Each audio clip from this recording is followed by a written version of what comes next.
Hai, selamat datang di episode Mas Suro Channel, tempat berbagi wawasan ringan. Kali ini saya akan bahas mengenai genta kereta api. Nah, ini agak susah nih, di Jakarta sulit banget nih nemuin ini. Jadi saya nggak punya videonya, jadi akan saya simulasikan dengan animasi aja ya. Nah, kenapa saya bahas ini? Ini ada bagian yang saya suka dari sejak saya kecil. Mungkin ini video terpendek saya di channel saya ini. Ini sebenarnya adalah bagian dari rasa penasaran saya yang sejak dulu sih, gimana cara fungsinya. Jadi di perintah kereta api itu suka ada bunyi genta tuh, teng teng, yang manual ya, bukan yang rekaman yang pakai speaker. Nah itu saya sejak itu suka banget dengan suara itu, karena dulu di Jakarta kan masih belum seperti sekarang, masih jalurnya masih banyak di bawah dan melintasi kereta. Nah itu biasa saya suka banget dengerin lagu itu. Saya genta itu, dan saya sering perhatiin bentuknya. Dari bentuknya juga saya suka, tapi saya sebagai seorang anak kecil pada waktu itu saya penasaran itu dalamnya kayak gimana, terusnya itu fungsinya sebenarnya apa sih, saya cuma bunyi peringatan doang gitu. Nah akhirnya sekarang bisa saya coba-coba browsing, oh ternyata itu adalah genta untuk peringatan, biasanya buat ngasih tahu ini nih ada hubungannya sama yang penjaga perlintasan. Nah ini juga sebenarnya ada macam-macam sih, cuma saya nggak tahu. Tapi kalau baca literatur ini ada drumnya, jadi setiap bunyi itu ada dua teng teng teng teng, bunyi berbeda, dan itu ada misalnya 5 itu apa, lebih dari 5 itu apa, itu ada kode tertentu.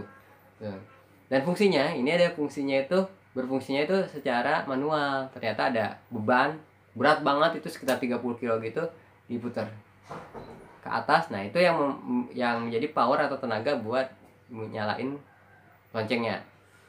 Yang kalau mungkin mirip-mirip jadi jam bandul ya, jam yang bunyi goyang-goyang itu kan juga diputar awalnya, kalau atau nggak dikasih beban gitu, mirip-mirip kayak gitu. Nah ini manual nih, jadi dan dia ada dua layer bell ya, bell, makanya beda suaranya, ada beda setiap drop.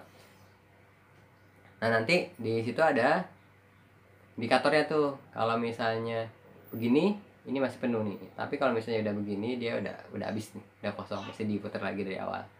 Nah itu putarnya secara manual tuh, jadi ada ongkolnya, dipasang ongkolnya, diputar sampai ke atas.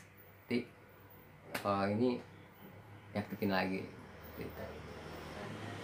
Simulasinya kayak gini nih ya, lihat dulu aja, foto aja ada yang ingat.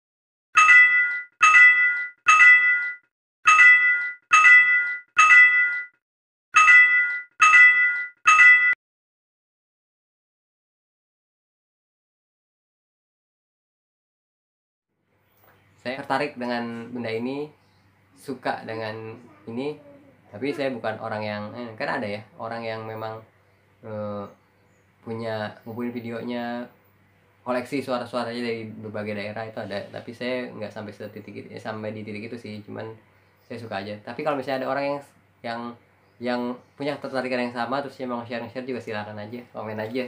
Mungkin kita bisa berbagi cerita lah, minimal berbagi cerita.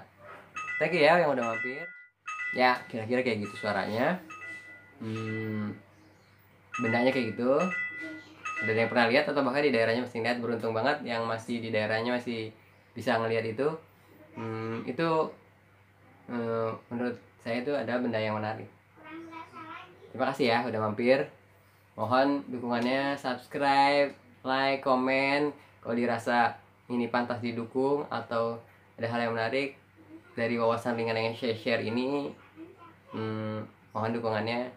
Kalau tidak, mohon maaf untuk belum bisa memberikan yang sesuai harapan. Thank you banget udah mampir.